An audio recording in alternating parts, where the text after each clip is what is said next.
बिस्मिल्लाहिर्रहमानिर्रहीम। अस्सलाम वालेकुम से मैं हूं जकी अब्बास। नाज़रीन, मैं पहले दिन से एक बात कर रहा हूं कि इमरान खान और एस्टैब्लिशमेंट के दरमियान जब तक ताल्लुकात बहाल नहीं होते तब तक हालात ना तो पाकिस्तान के हक में बेहतर हो सकते हैं, ना पाकिस्तान तहरीक इंसाफ के हक में बेहतर हो सकते हैं और ना ही पाकिस्तानी अवाम के हक में बेहतर हो सकते हैं। तो जनाबे वाला, अब इन्हीं ताल्लुकात को लेकर एक बड़ी खबर सामने आ गई है और बर्फ पिघलना शुरू हो गई है और एस्टैब्लिशमेंट से पहले राब्ते की तस्दीक भी आ गई है और बाकायदा तौर पर जनरल आसिम मुनीर और इमरान खान से पहले राब्ते के हवाले से खबर है और यह खबर देने वाला कोई और नहीं, यूं कह लें कि माउथ पीस ऑफ एस्टैब्लिशमेंट है।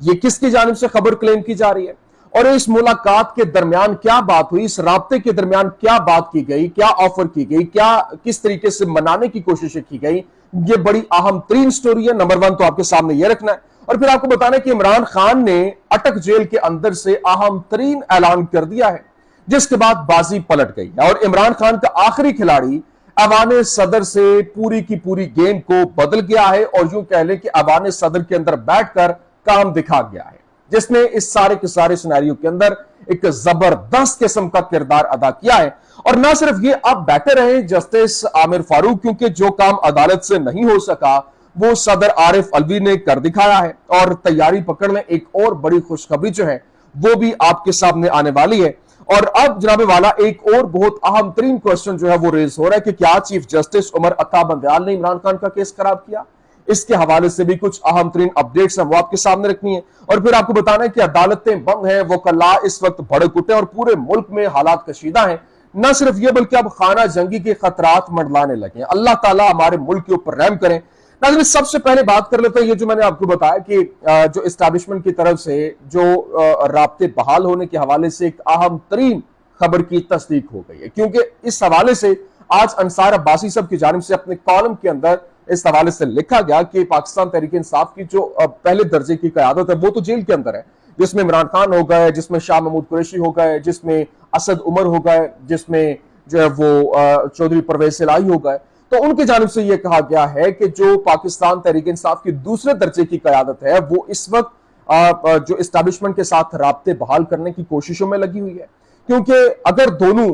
के राब्ते बहाल हो जाते हैं तो यही पाकिस्तान के मफाद के अंदर है। और यह कहा जा रहा है कि अगर ये राब्ते बहाल हो जाते हैं तो इसका अल्टीमेट फायदा पाकिस्तान को होगा। और इसमें इमरान खान साहब के हवाले से यह कहा जा रहा है कि जिस तरीके से उन्होंने हार्ड स्टैंड लिया हुआ है उनको स्टेप बैक होना पड़ेगा। लेकिन इससे बढ़कर जो खबर, इससे अगली खबर है वो और ज्यादा तगड़ी खबर है। क्यों? क्योंकि जो कामरान यूसुफ है, एंकर पर्सन है एक्सप्रेस न्यूज के, उनकी जानिब से आज इस हवाले से खबर दी गई और उन्होंने लिखा, उन्होंने अपने व्लॉग के अंदर, अपने यूट्यूब के अंदर व्लॉग किया, उस पर उन्होंने खबर दी। उन्होंने बताया कि आर्मी चीफ ने जब ओहदा संभाला तो उन्होंने ओहदा संभालने के बाद सदर पाकिस्तान डॉक्टर आरिफ अलवी के थ्रू एक इमरान खान को पैगाम भिजवाया। उन्होंने कहा कि इमरान खान को कहा गया कि आप मेरे खिलाफ किस इतनी ज्यादा जो है वो मेरे खिलाफ पोजीशन क्यों लिए हुए हैं, ये आपको नहीं लेनी चाहिए। लेकिन इस हवाले से उन्होंने जब अपनी पैगाम रसानी की, जिसके ऊपर इमरान खान ने उसको मानने से इनकार कर दिया और आज मामला इस हद तक चले गए हैं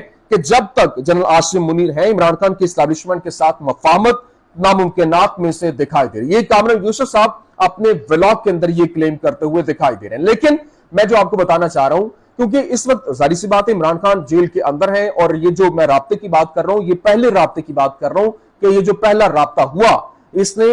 जो इमरान खान के हवाले से जो एक मिसकॉन्सेप्शन क्रिएट की जा रही थी और एक बहुत सी बातें जो सामने आ रही थी कि इमरान खान साहब एक हार्ड स्टैंड लिए हुए हैं और जनरल आसिम मुनीर साहब की जानिब से जो पैगाम पहुंचाया गया, इमरान खान साहब ने वो मानने से इनकार कर दिया। ये कौन कह रहा है? कामरान यूसुफ साहब कह रहे हैं। तो जनाबे वाला, इस वक्त जो सिचुएशन है वो खुलकर सामने आ गई है। एक तरफ तो वो पहले की बात कर रहे हैं जब उन्होंने अभी आर्मी चीफ जो है वो अपने ओहदे के ऊपर जो है वो आए थे, आर्मी चीफ का उन्होंने मनसब संभाला था, ये उस वक्त की बात हो रही है। लेकिन जो अंसार अब्बासी साहब है वो ये कह रहे हैं कि अब दूसरे दर्जे की क़यादत, क्योंकि पहले दर्जे की क़यादत इस वक्त जेल के अंदर है और दूसरे दर्जे की क़यादत इस वक्त जो है वो एस्टैब्लिशमेंट के साथ राब्ते के बहाली के लिए भरपूर तरीके से कोशिशें भी कर रही है। और ये एस्टैब्लिशमेंट के हवाले से भी मैंने पहले जिस तरह से कहा कि अगर इमरान खान और एस्टैब्लिशमेंट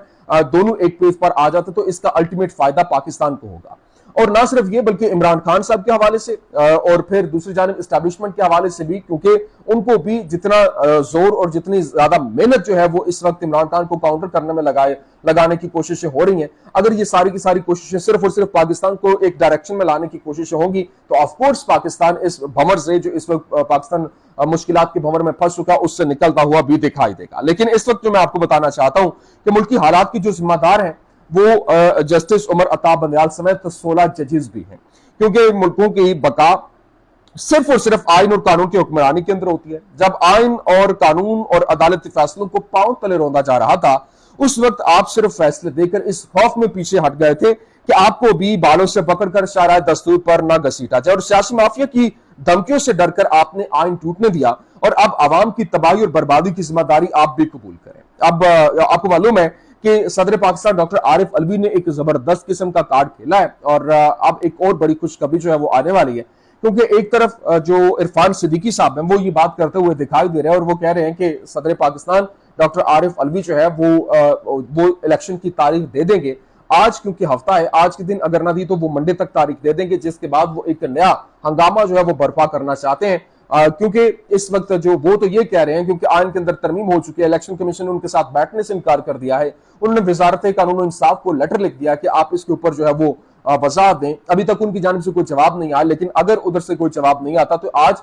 या फिर मंडे तक सदर पाकिस्तान जो है वो इस हवाले से तारीख दे देंगे, जिसको लेकर जो नैयर एजाज हैं इस हवाले से उनकी जानिब से पाकिस्तान पीपल्स पार्टी की उनकी जानिब से बाकायदा तौर पर ये जो है वो कहा गया था कि इस हवाले से सदर पाकिस्तान डॉक्टर आरिफ अलवी का इख्तियार है कि वो ही इलेक्शन की तारीख दे सकते हैं, जिसको लेकर उन्होंने कहा कि इलेक्शन में जो तरामीम के हवाले से राइट सिर्फ और सिर्फ सदर पाकिस्तान के पास है। लेकिन इसको लेकर ये पाकिस्तान मुस्लिम लीग नून जो पूरी की पूरी बसात में छा चुकी है, सीसीआई की जो मीटिंग हुई उसके थ्रू वो ये कह चुके हैं कि इलेक्शन को आगे करने के हवाले से किसी किस्म का इलेक्शन 90 दिन के अंदर करवाने के हवाले से कोई भी हमारी बाइंडिंग नहीं है, और मरदमशुमारी के साथ साथ बाद में हल्का बंदियों के बाद जो भी फैसला होगा वो होगा। तो लेकिन पाकिस्तान पीपल्स पार्टी इस वक्त इमरान खान की हिमायती बनकर खुलकर सामने आ चुकी है। मैं आपको ये बताना चाहता हूं कि इस वक्त गलत सजा देने वाला जो जज है उसको ओहदे से हटा दिया गया है, लेकिन जिसको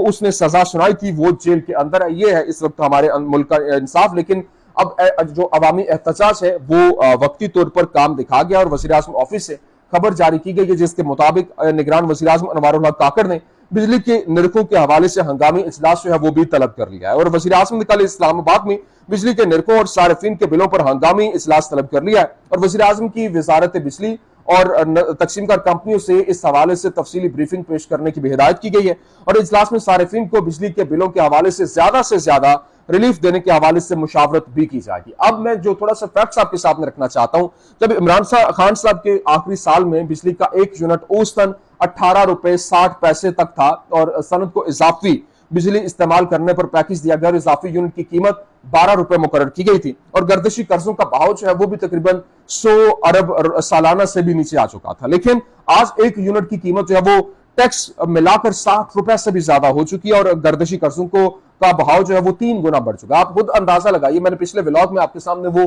पिक्चर्स, वो वीडियोस रखी थी जिसमें लोग खुदकुशियां कर रहे हैं, खुद सोचिंग कर रहे हैं, और वो बाकायदा तौर पर लोग मर रहे हैं। लेकिन ये जो वक्ती तौर पर ये कर भी ले, अभी 60 रुपए से अगले महीने जो बिजली के बिल आएंगे, ये निगरान हुकूमत जिस तरह से बेशक ये इजलास में बुला लेंगे, इनके बस की बात नहीं है। हालात मुकम्मल तौर पर इनके कंट्रोल से बाहर निकल चुके हैं, और अब ये नहीं है कि हालात को कंट्रोल नहीं किया जा सकता। देखिए इस वक्त